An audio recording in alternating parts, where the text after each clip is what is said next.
Welcome to the For Peyton podcast. I'm Tami Valentine, and this podcast is about mental health, real life, and the experiences that shape us. I created this podcast in memory of my son, Peyton, known to many as Pete, who passed away in December of 2024. Whether you're here for insight, connection, or simply a deeper conversation, I'm just glad you're here. This is For Peyton. Welcome back to the For Peyton podcast. I am so glad that you're here. Today we're going to talk about who is leading the system. And we're talking about leadership at work, leadership in relationships, leadership in families, and leadership within ourselves. This is a follow-up from my conversation with Luke Riley, who is CEO of multiple addiction treatment centers. And we talked about a lot of things. And so when I sat down to work on this episode, I wasn't exactly sure what I wanted to focus on. I didn't know where I was going to go because we covered a lot of ground. We talked about addiction recovery and bipolar disorder and parenting and running and therapy and work-life balance and success and identity and leadership. And there were probably 6 different episodes I could pull out of our conversation. But there's one thing that Luke talked about probably more than anything else, and it kept bringing me back to that topic. He said that if he were down to his last dollar in business, he would invest it in leadership. And he pointed out that sometimes what looks like a marketing problem or a financial problem or a performance problem is actually showing up downstream from something else. It's showing up from poor communication, lack of clarity, lack of follow-through, poor self-awareness, ultimately, weak leadership. And the more I thought about that, the less interested I became in talking about just leadership as a business concept only, because we're all participating in systems. We have work systems, we have marriage systems, we have family systems, we actually even have internal systems where the different parts of ourselves are trying to fight for different needs and different priorities. And within all of these systems, we see that there are different beliefs, there's different fears, different roles, and different parts of ourselves that can become very loud depending on what's happening around us. And so today I want to ask a different kind of leadership question. The question that I want to focus on is who or what is actually leading the system when the pressure rises? Is the leader leading or is insecurity leading?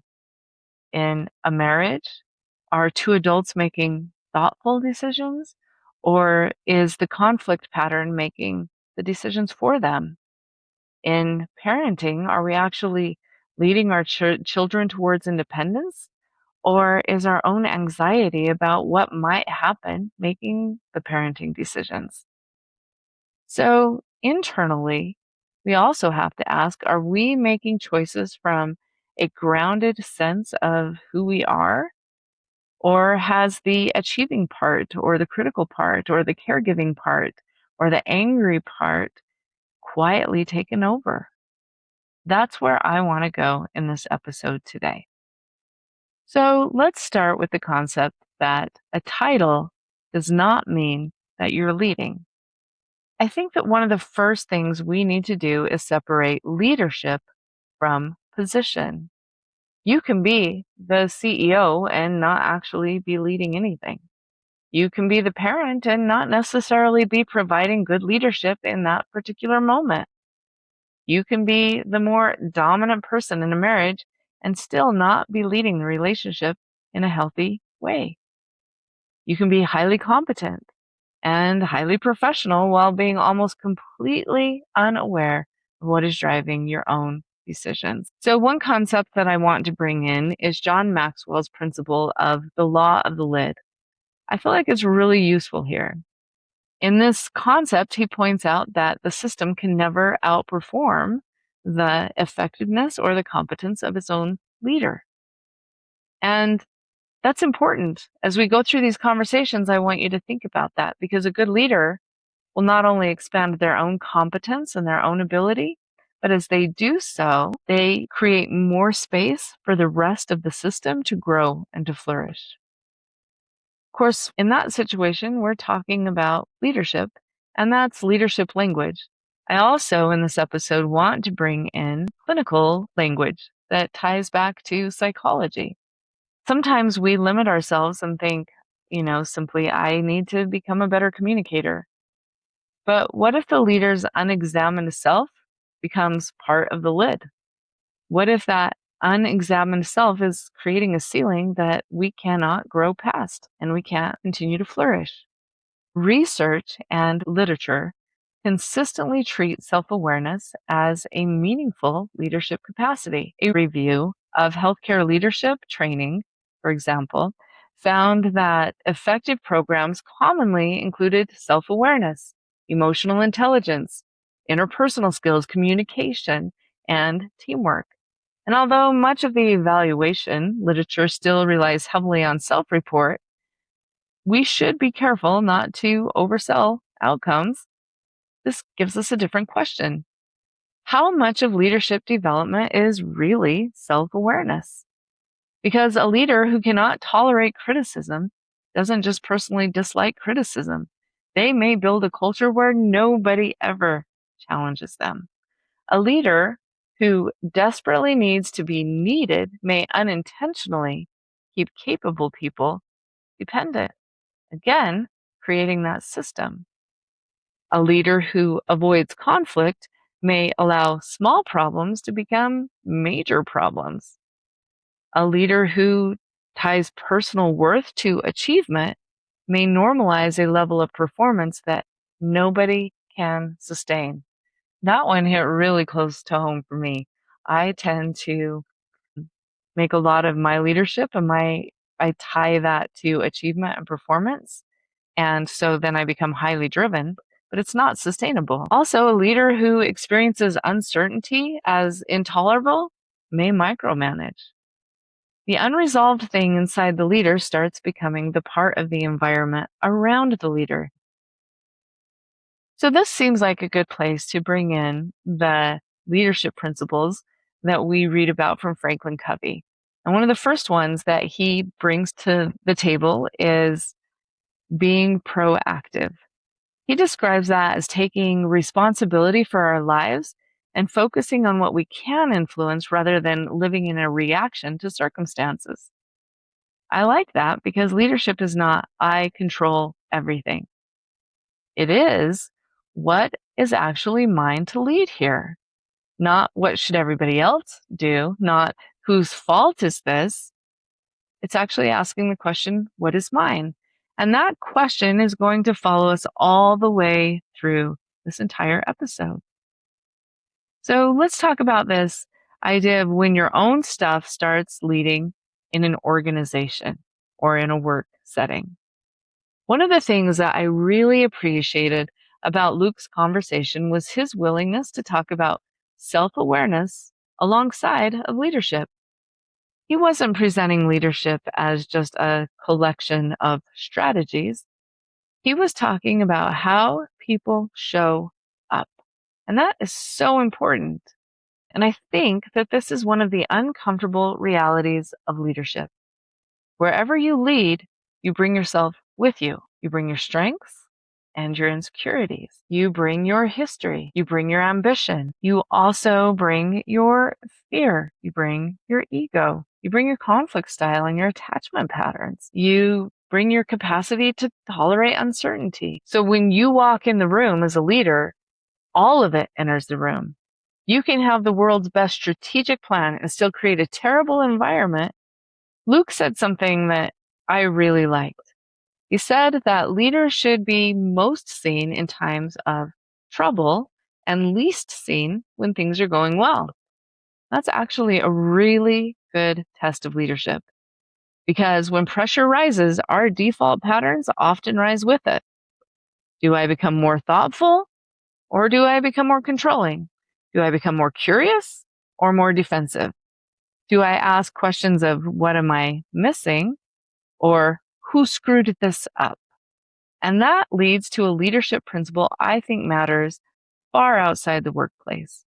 Pressure reveals who or what has actually been running the system. Keep that thought, because now we're going to take these same principles and we're going to talk about another system. We're going to talk about marriage. And basically, the principle I want to focus on is that in marriage, nobody should be the CEO. A marriage is actually not a business. I know there are people who talk about it that way, but I don't think a healthy marriage works well when one partner becomes the boss, the permanent CEO, and the other partner becomes subordinate. From a family systems perspective, marriage is an emotional system. You have two individuals, and then you have the pattern that develops between them. That pattern can become surprisingly powerful. A lot of times it looks like one person pursues and the other person withdraws. The withdrawal increases the first person's anxiety, so they pursue harder. And then the second person starts to feel more pressure and withdraws further. And pretty soon both people are saying, "You're the problem." But the cycle is running the conversation.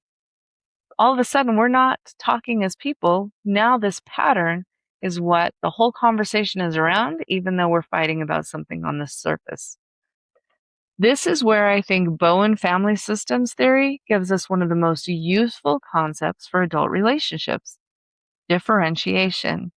Differentiation is a complicated term, but in plain language, it's the capacity to remain emotionally connected to other people without losing your ability to think and act from a coherent sense of self.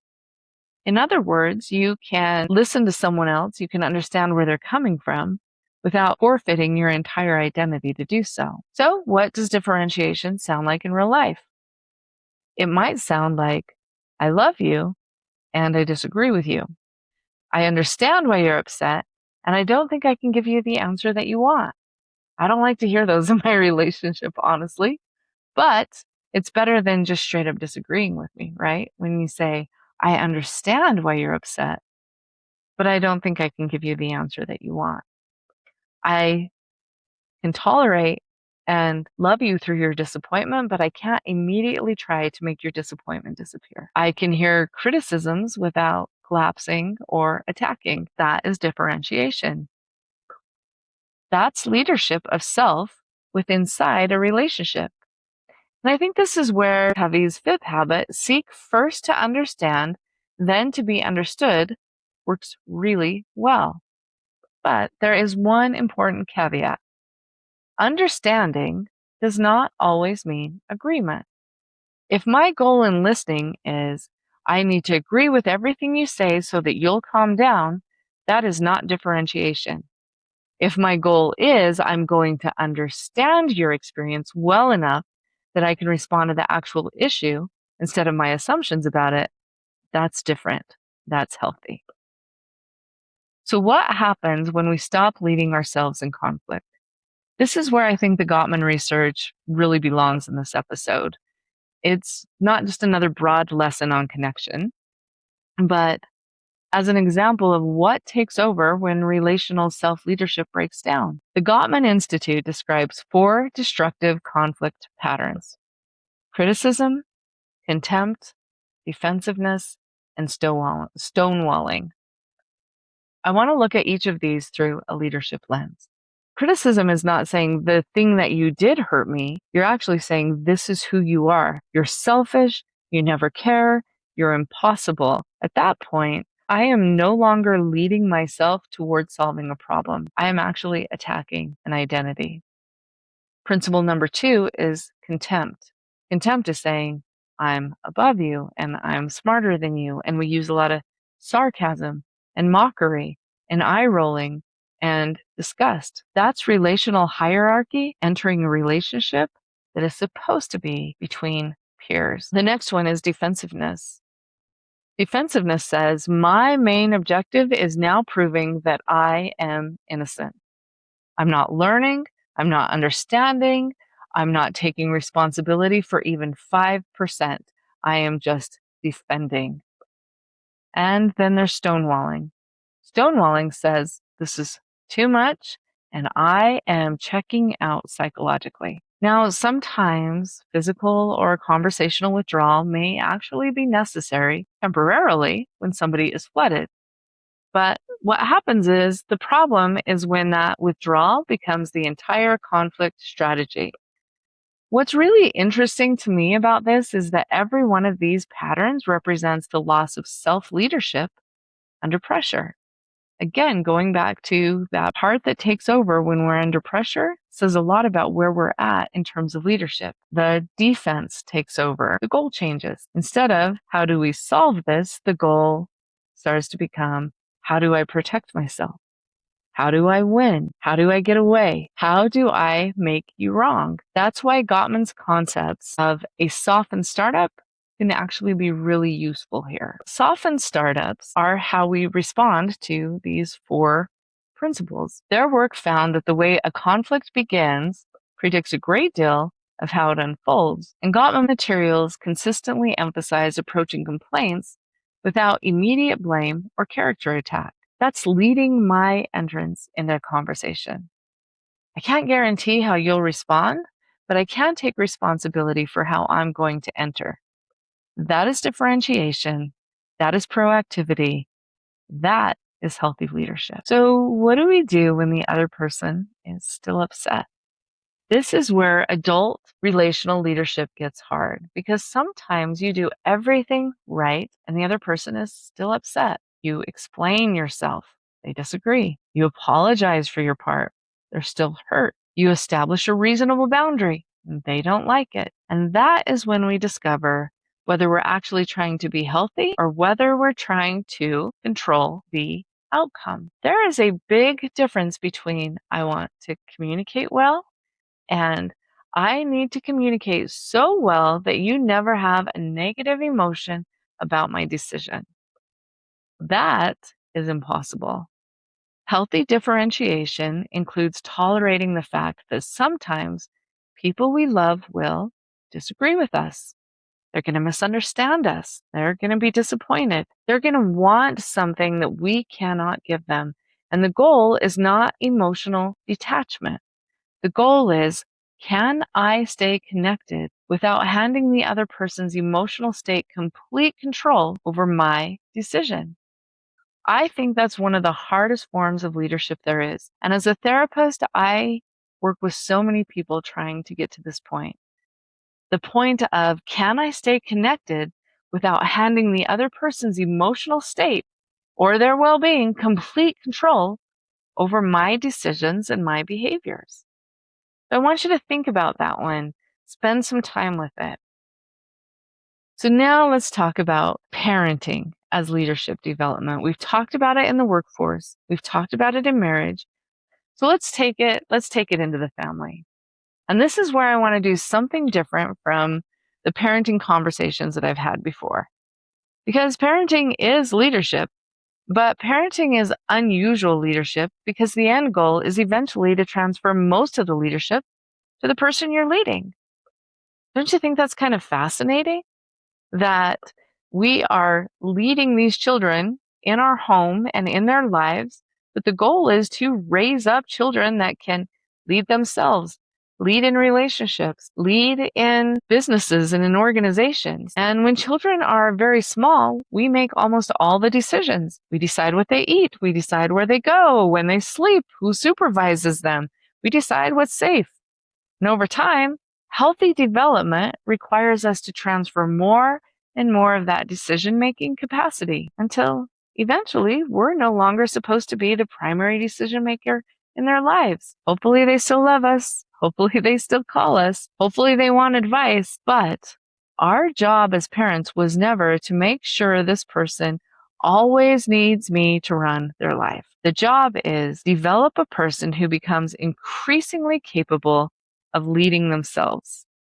And that's why Covey's concept of begin with the end in mind is actually super useful here. Covey describes that habit as defining a desired future and living intentionally toward it. So instead of only asking, how do I get this child to obey me tonight? We can ask, what capacity am I trying to develop for adulthood? If they forgot something, it's responsibility. If they told a lie, then we want to develop integrity. If they're struggling with peers, then we want to help them develop good judgment. If they're anxious about doing something difficult, we want to help them develop courage. If they made a bad choice, let's focus on decision making. That doesn't mean we never impose consequences or make bad decisions. If there's one thing that you've learned from me, I'm really big on the importance of there has to be consequences and accountability, and there has to be empathy. Those things have to coexist for healthy parenting. Again, this doesn't mean that we never impose consequences or make decisions. Of course we do. But it means that the purpose of authority changes as a child grows. The long-term goal is not compliance, it's capacity. Let's talk about this a little bit more with some of the principles from the love and logic theory, because they fit here very naturally. One of the recurring ideas is that parents can give children opportunities to think, make choices, experience reasonable consequences, and develop ownership. Love and logic describes a model that combines empathy with consequences and encourages parents to let children do more of the thinking and decision making. And I think there's a leadership principle buried in that. If I do all the thinking, you don't get to develop your own thinking. Sometimes parental competence becomes the obstacle because I can solve this faster than my kid can. I can remember the homework. I can call the teacher. I can replace what they lost. I can fix the problem. I can save them from being embarrassed. I can make the consequence go away. And sometimes we probably need to do that. Age matters, safety matters, capacity matters, context matters. But the most useful question is, am I helping right now or am I taking over? Because the goal of parenting is eventually not to remain your child's best decision maker. The goal is to help them become one. So let's talk a little bit about when anxiety becomes the parent. Here's where I think the family section gets more psychologically interesting. Sometimes the parent is technically making the decision, but anxiety is actually the one that's leading. Parents are constantly thinking thoughts, and I have done this. I remember doing this as a parent. I still do this as a parent. What if they fail? What if they're hurt? What if they're left out? What if they make a mistake? What if somebody judges me? What if they don't like me? What if this damages our relationship? So what do? Well, we rescue. We overmonitor. We control. We remove every possible risk. We solve things they may be capable of solving. And we do it in a really interesting way. We say things like, well, this is for my child. And sometimes it genuinely is, but what we're actually doing is reducing our own distress. That's a really important distinction. Sometimes we think we're managing our child's life when we're actually managing our own discomfort. That doesn't make somebody a bad parent. It just makes it worth examining. This is a conversation that I actually had with my son and his wife who were expecting a baby. And I told them that in hindsight, when I look back over my years of raising kids, my very worst parenting moments came when I was worried about how other people were going to perceive me as a parent.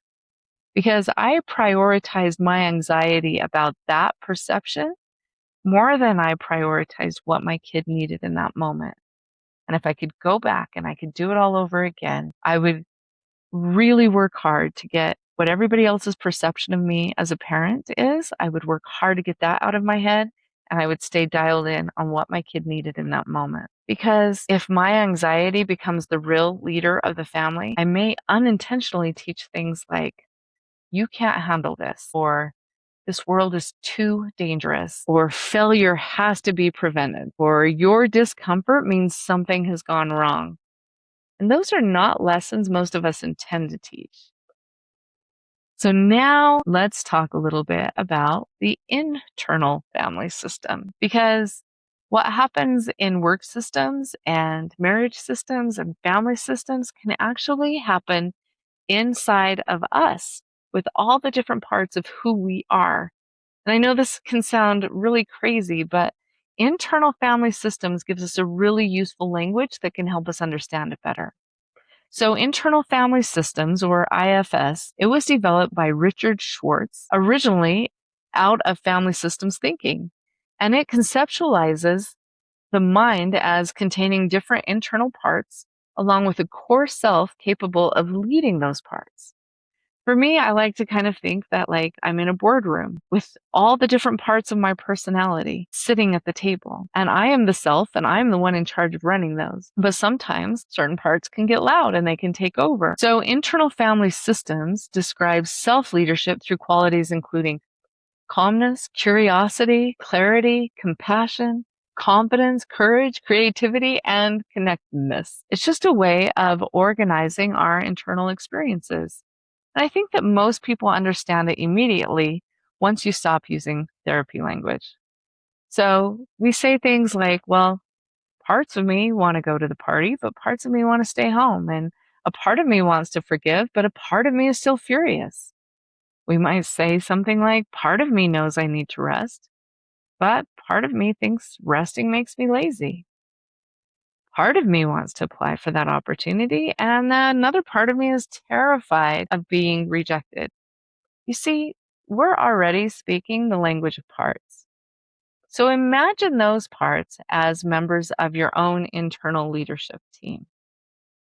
And the most important question that we have to ask is who gets promoted when we're under pressure? Maybe you have an achiever part.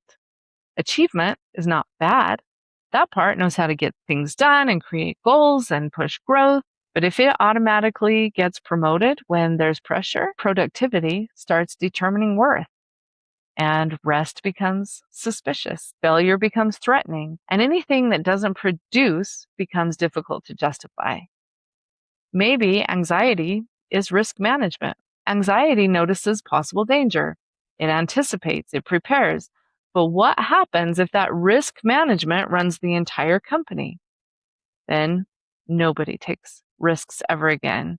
And every uncertainty becomes intolerable. Every decision gets analyzed forever. Anger can represent security. Anger can tell us something isn't right. That crossed a boundary. Very useful. But if that security runs the entire organization when the pressure builds up, then every disagreement becomes a threat. What about caretaking? I like to think of that like HR, right? And it's important because it comes with empathy and concern and responsiveness. But if caretaking runs everything, then everybody's needs become more important than your own. And eventually, resentment often enters the building. And the inner critic thinks it is quality control. If I stay hard on you, you'll never embarrass yourself. If I point out every flaw first, nobody else can surprise you. If I keep moving the standard, maybe you'll finally be safe. The critic may have a proactive intention.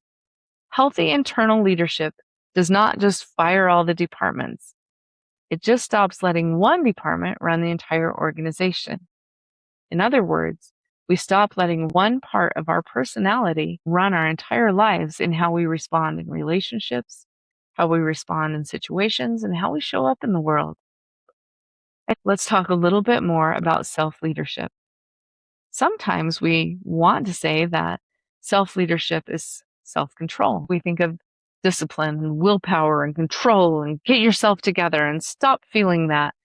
Think positive, try harder. But this concept of internal family systems and all of these parts, it offers almost the opposite starting posture. It actually describes the self through those 8 qualities I mentioned, all of those ones that start with C: calm, curiosity, clarity, compassion, confidence, courage, creativity, and connectedness. Those sound remarkably like characteristics we admire in healthy leaders. And then comes the actual leadership peace. Understanding a part and pausing and listening to what anger or anxiety or criticism is saying doesn't mean that we have to put that part in charge. So let's say we're being curious. We say, I am feeling angry right now. Why is that part of me showing up? Then the leadership happens. This is where we say, you know what? I'm feeling angry because that person crossed a boundary. Now, the goal is to say, I'm going to lean into that anger to clarify my boundary. I'm going to stand up for myself in this situation. Or another example might be this awareness like, all of a sudden, I am wanting to people please. We tend to fall into that one quite a bit. And so leadership is saying, why is this coming up? What am I afraid of? And it can be something as simple as kind of my parenting example.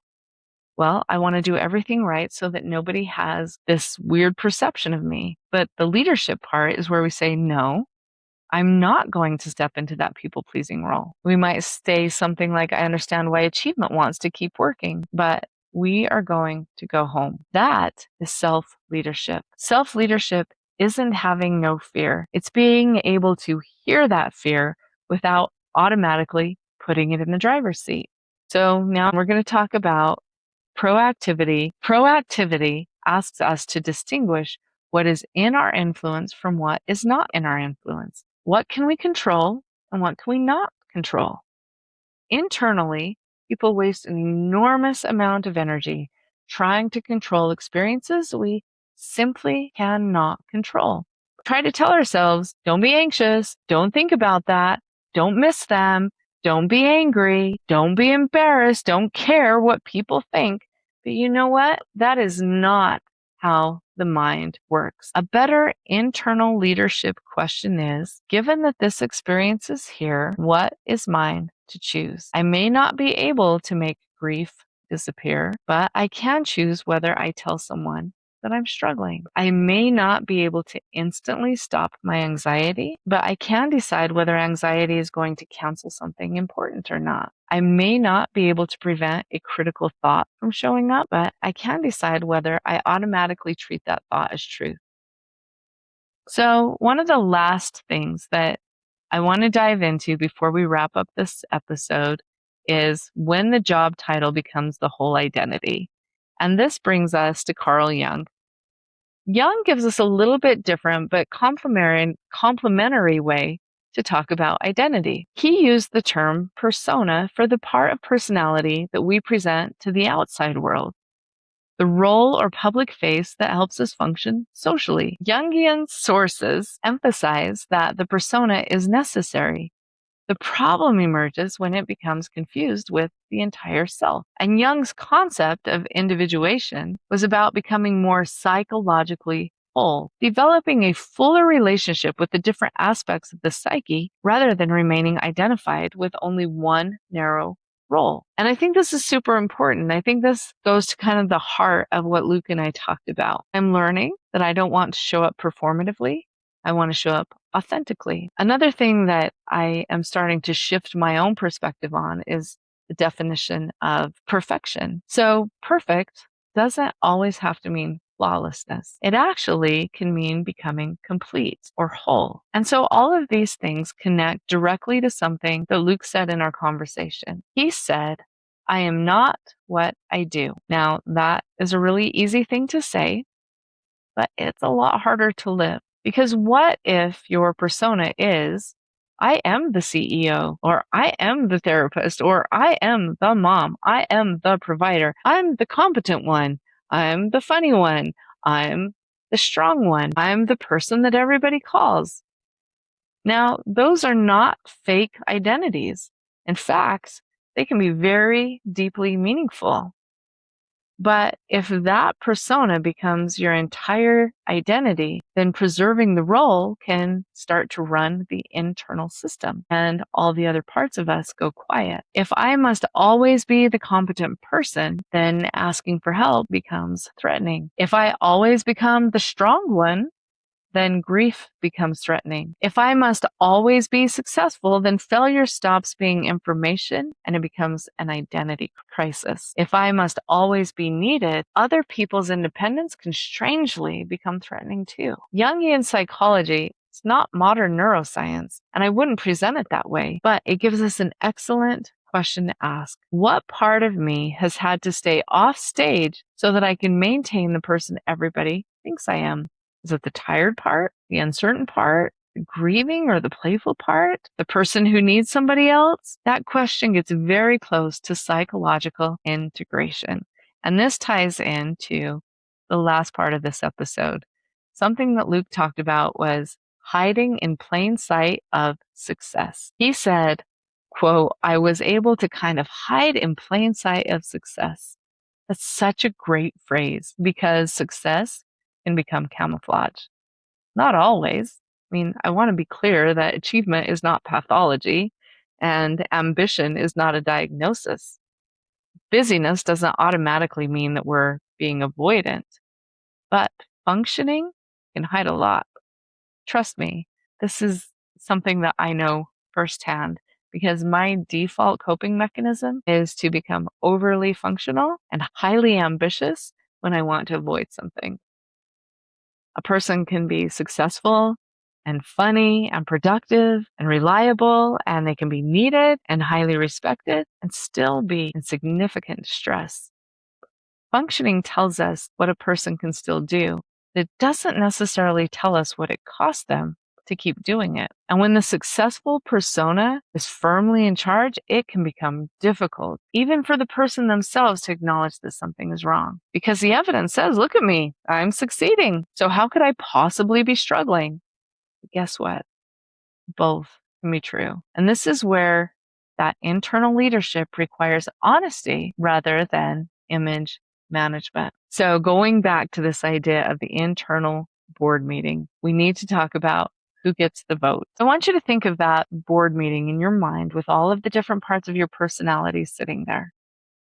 And every internal part has come to this meeting with their agenda. So achievement is sitting at the board saying, keep going. And fear is saying, don't risk it. And caretaking is saying, make sure that everybody else is okay. And grief is saying, I need some attention. And your body says, I'm exhausted. Ambition is sitting there and saying, this opportunity matters. You better take it. And family says, come home. We need you. And the truth is, none of those voices is necessarily wrong. But leadership, internal leadership, is the process of deciding which one gets the most weight in this particular decision. And that's where Covey's habit or concept of put first things first becomes internal governance. He described that habit as organizing around our most important priorities rather than simply responding to the surrounding pressures. Luke gave a really practical example. He had had somebody travel to meet him, traveled a long ways, and that work in that moment really mattered. But then he got a phone call and his daughter needed him. Immediately, the priority shifted. That's not lack of discipline. That's leadership. That is a leader who internally took in the relevant information and made a values-based decision. Good internal leadership allows all of the voices into the meeting without giving all of them equal authority. So let's drive all of this home with the last thing that we talked about is the idea that I deserve the opportunity to be healthy. This is still the emotional center of our interview. Luke said, I deserve the opportunity to be healthy. Just full stop. Not, I need to be healthy so I can be a better CEO. I need to be healthy for my kids. I need to be healthy because employees depend on me. And yes, those things definitely matter. But he was talking about something underneath all of them. I deserve the opportunity to be healthy because I'm a human being. That is an internal leadership shift. Because when one achievement or caretaking is the CEO, self-care becomes transactional. I'll take care of myself so I can get back to being useful. I'll sleep so that I can work. I'll go to therapy so I can perform. I'll exercise so I can be productive. I'll rest so that I can serve everybody else again. And none of those motivations is wrong, but I think there's a harder question underneath. If taking care of yourself made you no more useful to anyone else, would you still believe you were worth the investment? That question tells something about who is running the internal system. So, to kind of wrap everything up, the question is, what actually leads you? This is a question I want you to sit with. I don't want you to sit with the question of, am I a leader? You are participating in leadership every day, whether you have a title or not. What actually leads when things get difficult? That's the more important question. What actually leads when things get difficult at work? Is it values or is it ego? Is it fear? Is it urgency? Is it the need for approval? What leads in marriage? Can you remain connected while somebody disagrees with you? Or does defensiveness or criticism or contempt or withdrawal immediately take over? What about parenting? Are you developing your child's capacity to lead themselves? Or are you relieving your own anxiety by continuing to make every decision for them? And internally, who gets promoted when the pressure builds up? Is it the achiever? Is it the critic? Is it the pleaser, the caretaker? Is it the scared part or the angry part? And here's the really important thing. None of those parts are necessarily the enemy. They probably have good information. They have wisdom, but information isn't the same thing as authority.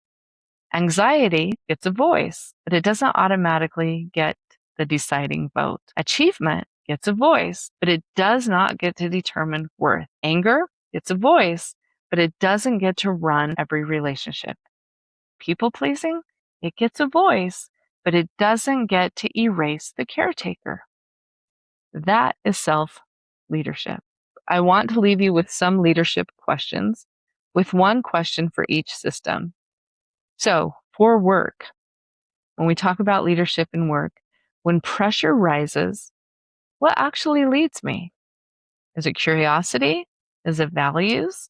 Is it fear? Is it ego? Is it control? What does the answer teach me about the kind of leader I'm becoming? So, in marriage or in a partnership, can I remain connected to somebody who sees this entirely differently than I do? Can I listen without surrendering myself? Can I disagree without attacking?